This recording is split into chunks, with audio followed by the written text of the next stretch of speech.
hanyuma kubaka iki cya chemin de fer kimaze imyaka myinshi mugabo ubu inkuru nziza nuko l'avance de démarrage yose nk'abayitanze tukuya dutangure kubaka bice bibandanya mugabo haracyariho gap nini yo kumubiriza andi mafaranga turabikora twavuze ko ifite impact kwizotanga akazi kenshi au niveau local kuko turexige zo kubaka kwashiramo ikintu cya contenu local il faut yuko atanga ubuzi il faut pas yuko tubone ikamyo ivuye mu Bushinwa il faut pas ko tubone sima zose zivuye mu Bushinwa il faut pas ko fera beto yose iva mu Bushinwa il faut ko tubona ko noze industries locales ziriko ziraparticipa tubako turatorera ibibazo bibiri icyamahera mva makungu no kwexploiter rwa butare bw'iwacu kandi no gutanga akazi aha rero twibaza ko tuzogura les équipements modernes pour la recherche géologique et minière hari utuntu ushobora kugura $40,000 mugabo ugacishije gutyo ukabona yuko hari ama indice y'ubutare kuko ubu ngene bimba en désordre il faut ko twimba dufise ama équipement kwiye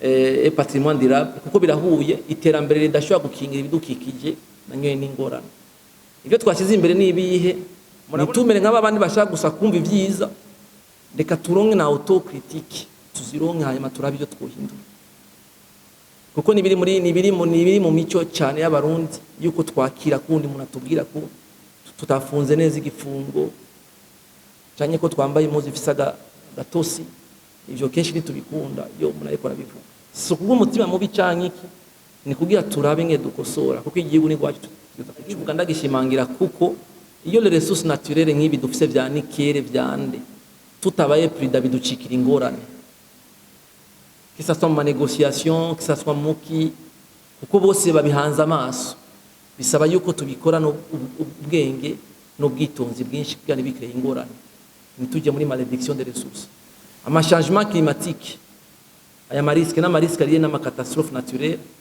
naya na marisque spécifique yose ivyo rero biri muri chapitre ya nyuma twayatwereka na mesures de mitigation.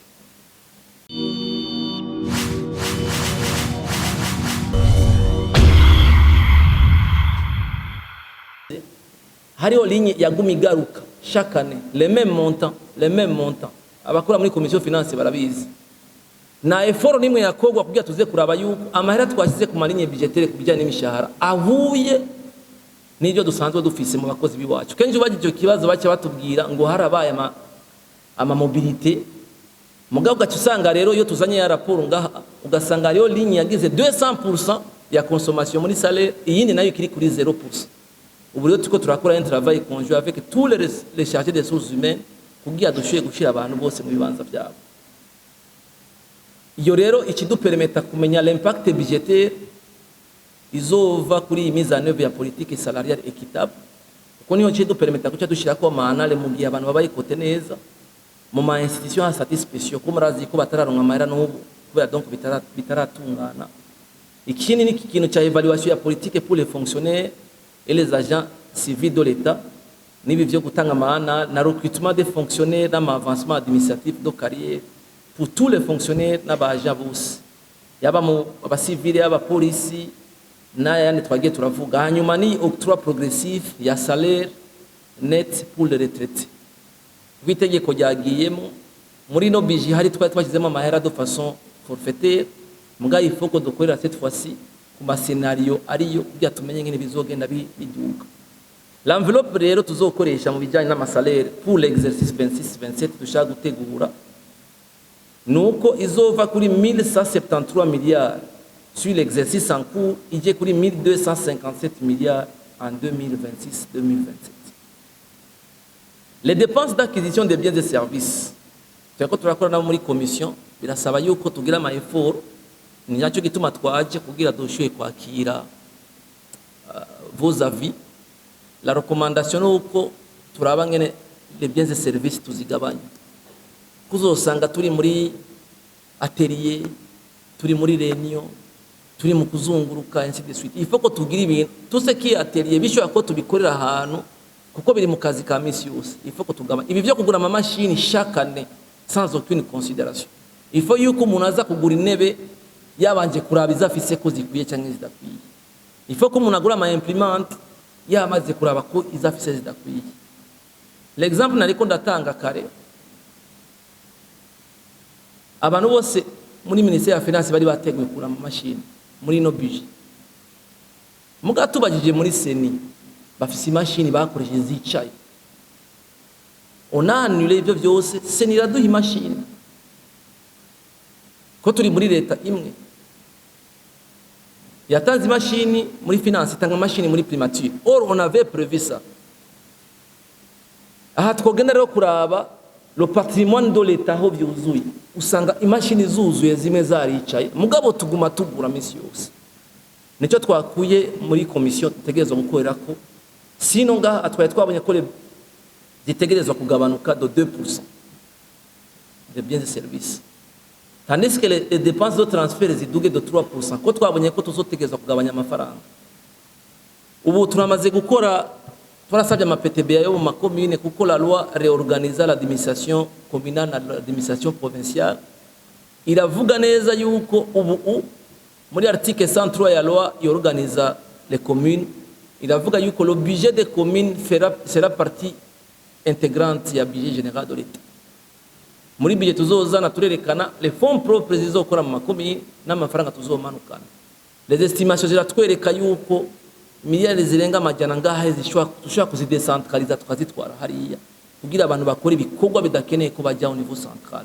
Mugabo tegeza gushyaho rero n'ingingo zerekana yuko ariko arakoreshwa neza kugira ntidusange ibyo twashatse kwevita au niveau central bitasubiye kandi gukorwa au niveau communautaire. Myani majambo, il faut qu'on évite la décentralisation y'igiturire. Kuko ari igihe dukreye ikintu twibaza ko dukoze ikintu cyiza ugasanga ugwije ibibazo.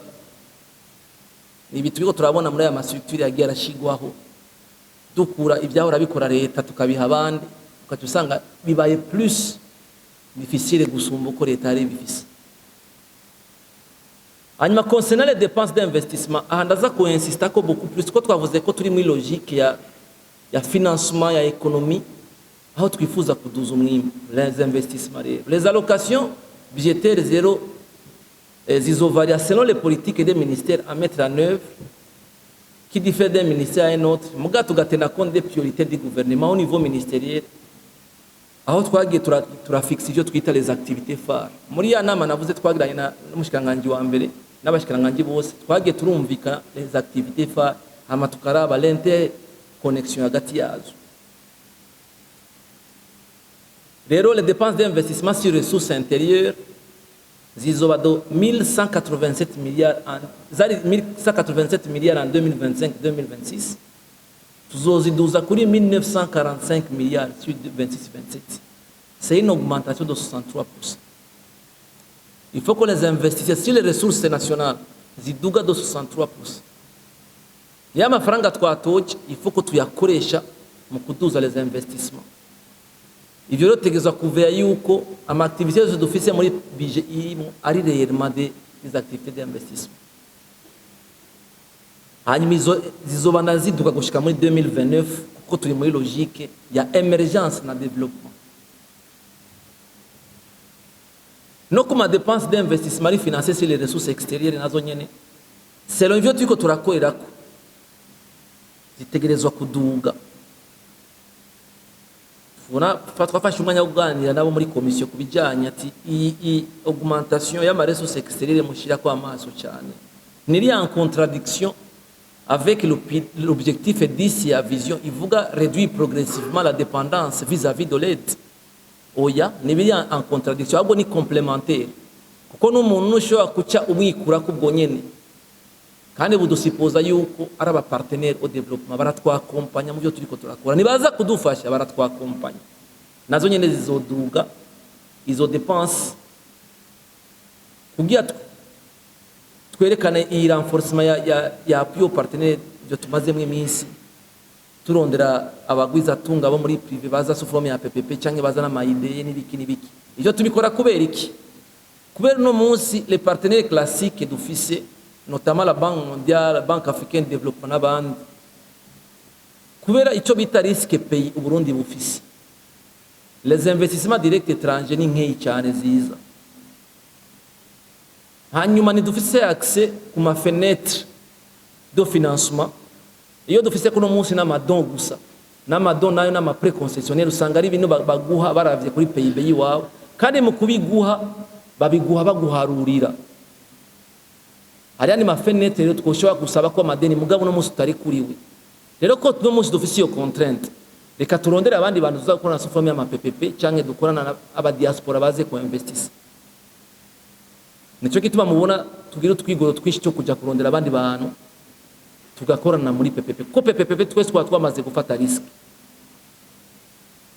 sur base ya maelema yose mejeje kuvuga rero na indicateur macroéconomique twabonye muri vision no mu biki byose tuca tugira kaliste kama activité tubona ko ari importante muga tukaja tuyahuza ayo activité ahuye na pilier ya kangahe twabigeze rero mu buryo butatu.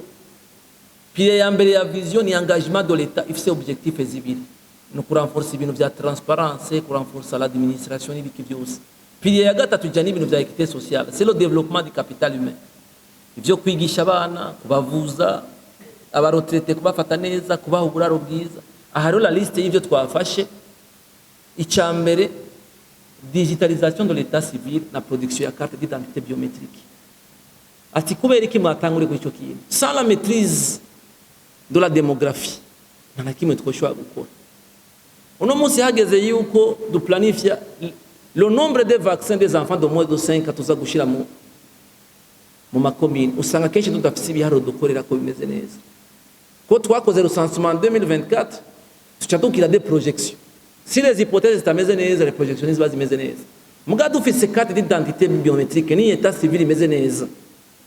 Bizodupermeta kumenya les moins de 5 ans biyongereye ko par rapport au mwaka weze bangana gute. Hageze ko planifia les vaccins bica byoroha. Ncanda babageze kuja kwishura la même chose. Aho ndiko ndavuga muri engagement de l'État. Ko c'est l'amélioration des capacités institutionnelles ni objectif ya kabiri ya vision. Nico gituma twamanuye hari ya hasi état civil muri zone. Kuko muri zone bafise ibitabo bine, bafise igitabo cy'ama naissance, bafise cy'ama mariage, cy'ama décès n'ikindi cya autre. Mu kubaka amazone c'était ça la logique. Kubera iki no munsi twifuza yuko amazone yose abafise amatara. Ni kugira duherekeze ivya état civil. Mugabo bica biducikira ikintu kidupermeta kugira planification nziza. Bidupermeta kumenya abasirikare bakenewe aho hantu, bidupermeta kumenya aba étranger bari ngaho, bidupermeta bise avantage nyinshi cyane. Tujya tumenya uri korasaba ifumbire ntari korayisaba. Tugiye muri bimwe vy'ibigori n'ikawa, tuca tumenya le vrai propriétaire w'ikawa. Nico gituma rero mu activité phare turiko turakorera kuno mwaka. Il faut pas yuko itegeko ricanga pour la protection des données à caractère personnel rice rigenda gicare. Byari rifisi rigamije yuko amadone tuzoca tubika tuyakoresha neza mu ntumbero ya développement. Icya kabiri, l'achat des engins équipements spéciaux za protection civile. Turavye amafaranga duhombera mu masoko asha. Turavye amafaranga duhombera mu bintu bigenda biraba bitandukanye. Igisata cha protection civile gitegerezwa gukora gifise ibyankeneye. Navuze ko ari liste twagize à titre illustratif ko sinibaza ko byose byari gukwira ngaha. Icya gatatu, acquisition des équipements pour élimination des zones d'ombre sur toute l'étendue du territoire national muri RTNB. Kuko umunyagirwa atazi biko birakogwa au niveau central aronka inumbero biragoye. Abari ku mipaka barazi yuko avuga amaradiyo yo mu rundi gihugu. Oro murazi yuko les médias zirafise impact sur la psychologie y'abantu. Ndashobora guhindura abantu biwawe kandi ndi à distance. Naho tubona ko ari ikintu gisanzwe muka ikintu kirakomeye cyane. Ngo muri ministère ya communication baca bumva icyo dushaka kuvuga. Ikindi gikurikira c'est étendre l'éclairage public dans les zones urbaines non encore couvertes. Nariko turatanga exemple kuva kuri aéroport tugaca hariya kuri poro tukafata yaranda tukaduka gushika kwa ntare. Nivyumvikane ngene barabara ryo barizimye abantu batanga amakuru. Dukunda kuva yo saa sita y'ijoro twakiriye abashyitsi kwa ntare ibaza aba president bacishije hajya ahantu hatabona. N'utuntu dutoye mugabo dufise impact ku buzima na image y'igihugu. Iri barabara iri rimanuka ngaho gushika kuri hariya kuri Brarudi litegerezwa kwaka. Turiko turakora rero kugira turonka amadevi hanyuma tubidecentralize be mu ma responsabilité y'amazone. Ko sinumva ngene twokunanirwa no kwatsa ya matara dutoza kwa Siyoni, dutoza Kotebu, dutoza hariya hose nibivyumvikana. Lo devi baduhaye provisoire nishikana na 500 million kuri ayo mabarabara ndababwiye umwaka wose. Ayo 500 million n'amafaranga nshobora guha umuntu gutya nk'agafana nshishije muri marché public. Bamushimiye ati waramaye marché public. Kuko bakita gafana. Ikindi no kwasira la sécurité publique. Il faut kwashirwa mu ingufu nyinshi cyane. La construction des infrastructures d'adduction d'eau potable. Nukuri ni murabe nk'abaseruka bene gihugu muri Bujumbura baje kuraba haje nyuma yabijya bi eta byo mu kubuterere. Birateye ikigongwe abantu ba mu excrement humain. Est-ce que nitwobimura bajya bakaja kuba handi hantu ko ayo tutabahaye no munsi ngo tububakire tubakuri haje bose bazoca baza muri gratuité. Il faut que dushira amazi abantu bakagira nico gituma nko muri projet ijya PAEPA avec la Banque mondiale hariho un projet yo kubaka izine ya kabiri mu Kabezi. Ikindi ni amélioration des conditions de vie des élèves dans les établissements à régime d'interne. Dushaka yuko abana bamenya mugabo bashonje. Les internats nivyo turiko turazishira mu munsi twazanya amamatera twiyumvira ivyo kujya tuzobagaburira ko tubona ko muri budget adahari. C'est vrai twarashizemo ijya 0,5% ku mafaranga duhembwa abadekrete n'ibiki byose. Il faut qu'on arrive à financer cette fois-ci. Ko kera byara bifinance par USAID, CRS n'ibindi. Mugabo murabona yuko banyene ivyo basubiye ku byabo. Il faut qu'on natwe twiyumvira ivyo twokora. Ibi vya programme d'alimentation scolaire, achat des équipements pour les écoles à régime d'internat, kurukrita abigisha murabona ko benshi bagiye muga il faut qu'on remplace kandi turukrite abandi. Nguvu zari zashyizwe nyinshi cyane no mwaka zo kugishyiraho intebe nyagira bicara ha on avait prévu 18 milliards kugira tu résolve une fois pour toutes ikibazo cy'intebe. Muri biji kuri kiya il faut ko tugira recrutement abigisha kugira turabe yuko twoduza la qualité des enseignements. Construction et finalisation des infrastructures sanitaires.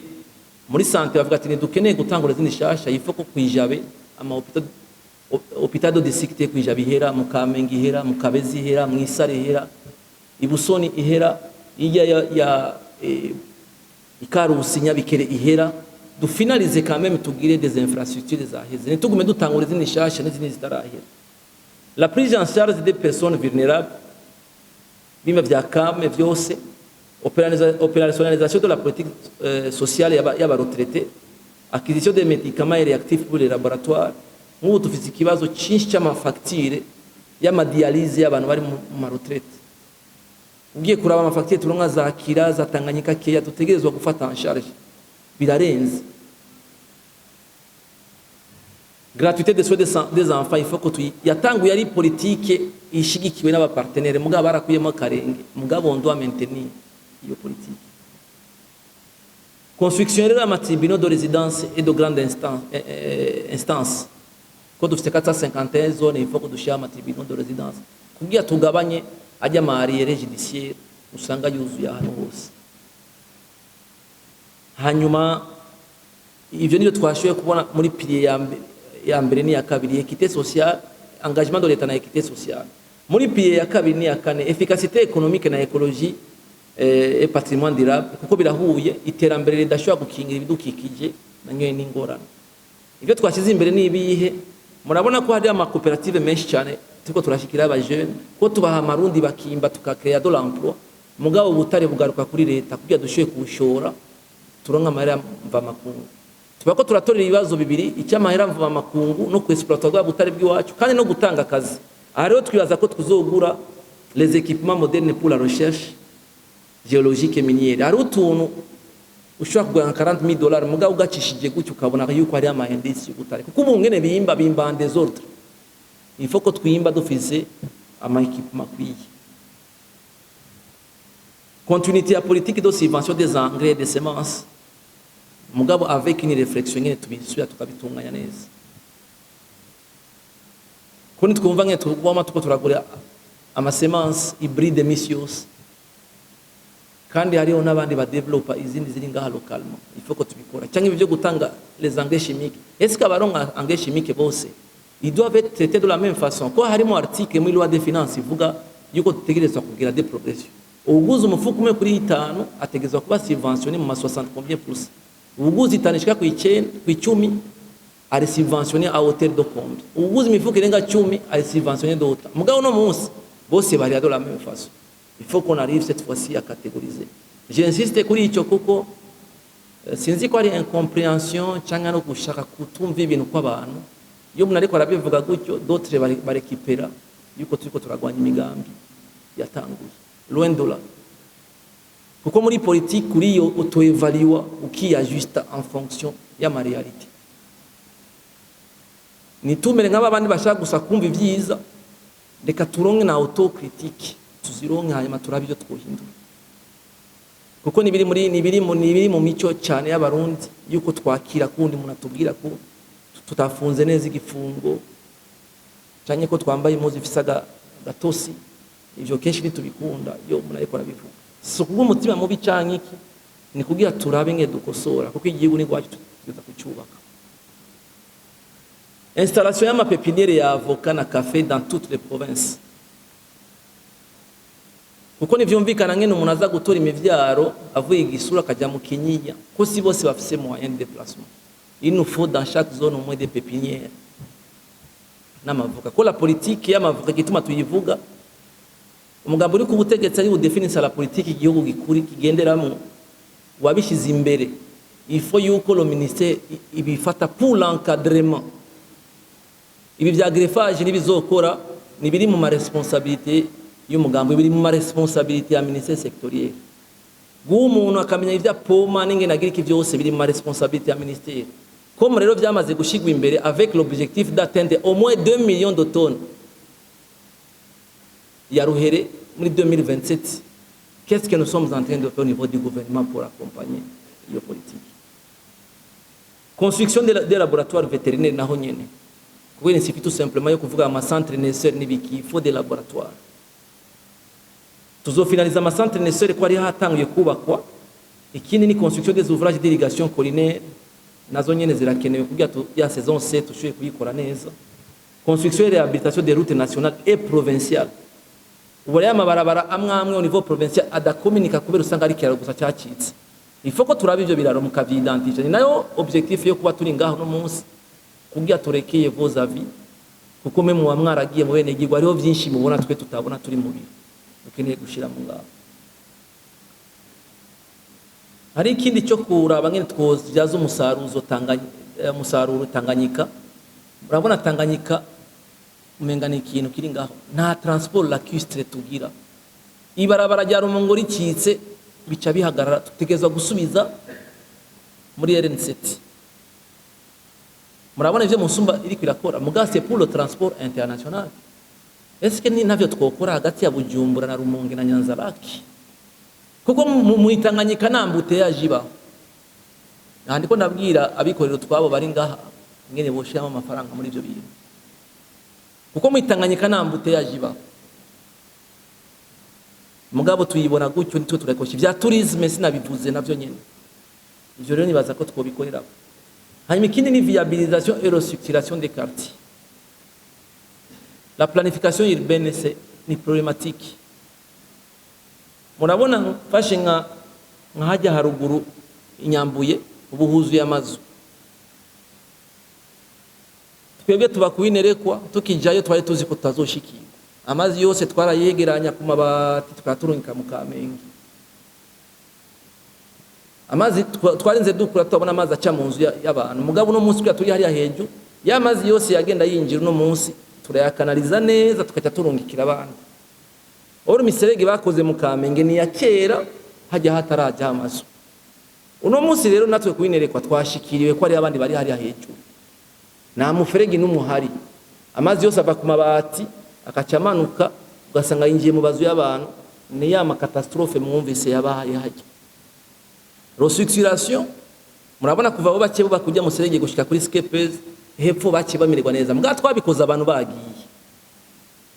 Mwarabonye njyamange iri hajya tutabikoze bijya abantu baragira. Il faut ko dushiyamo imiserege rero restructuration imbere yuko twiyumvira kugira ama viabilisation y'ahandi. Il faut ko tugira ico kintu kuko kishibwa ko ingufu nyinshi cyane mu gihugu no kudevelopa amavile mashasha nk'ariya muri Buhumuza. Ifo yuko babikora muri Buhumuza ibe ari quartier ifise ama standard akwiye, haji bwoga tubona canke hajya kuri imunsi yayiza. Ifo ko haba hameze neza kugira nidukreye, kuko ubu amazu yagiye hajya, amazu cyamanuka ari menshi aje muri kajya konga kari hajya hasi, wahora rima birahishwa kuca bitwago. Ifo ko tugira ibintu twamaze kubiplanifia.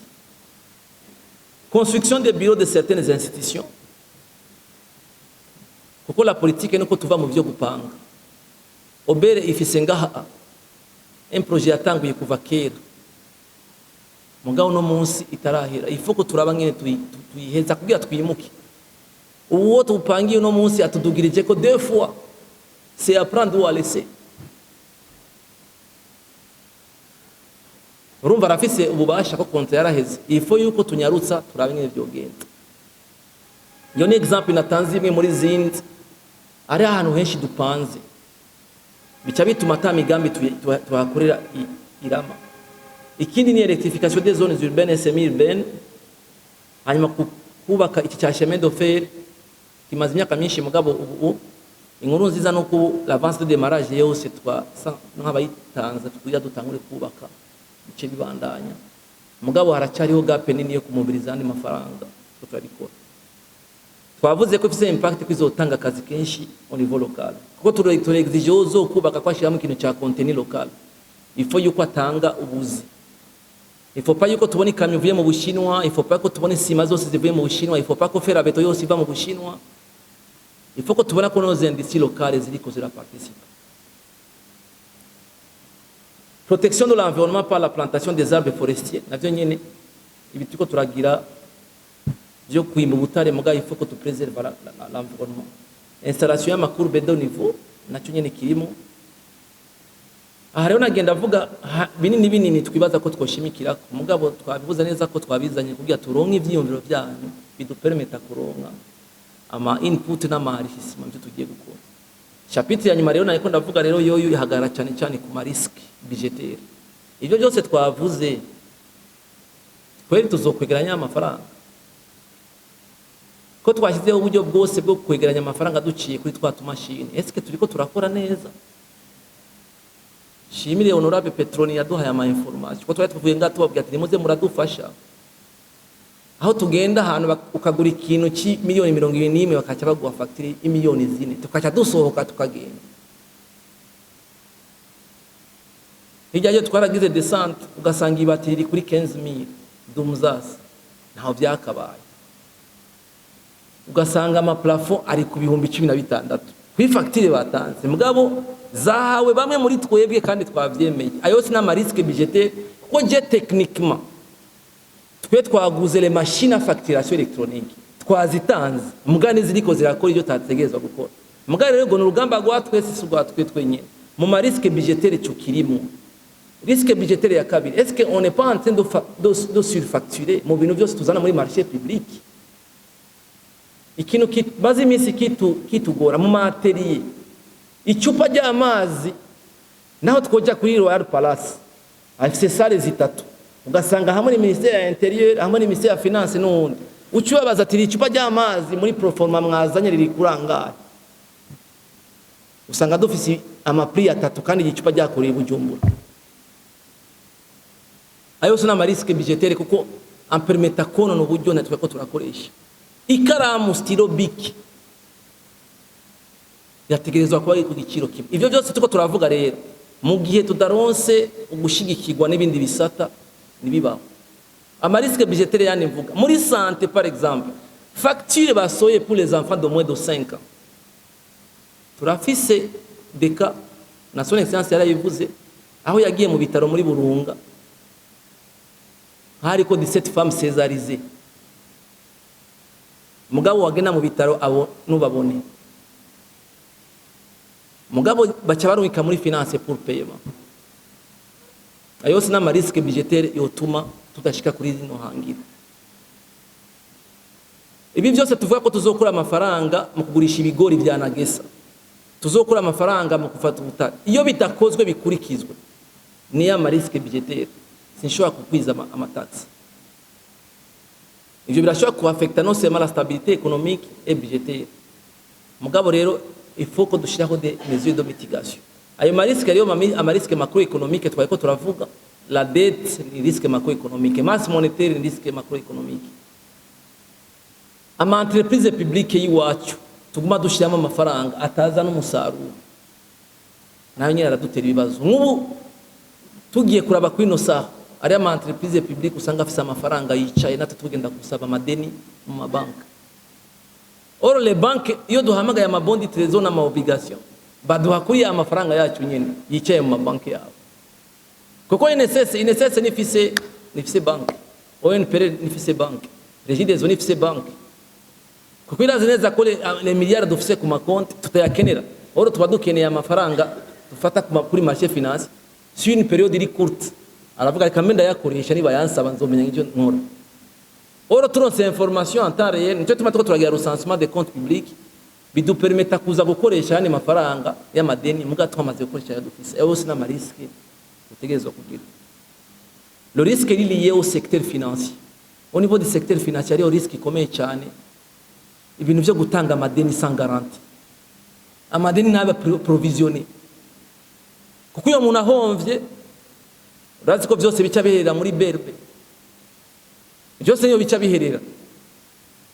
Le secteur financier nico gituma mubona ko muri no minsi tugwiza ibiganiro nabo cyane.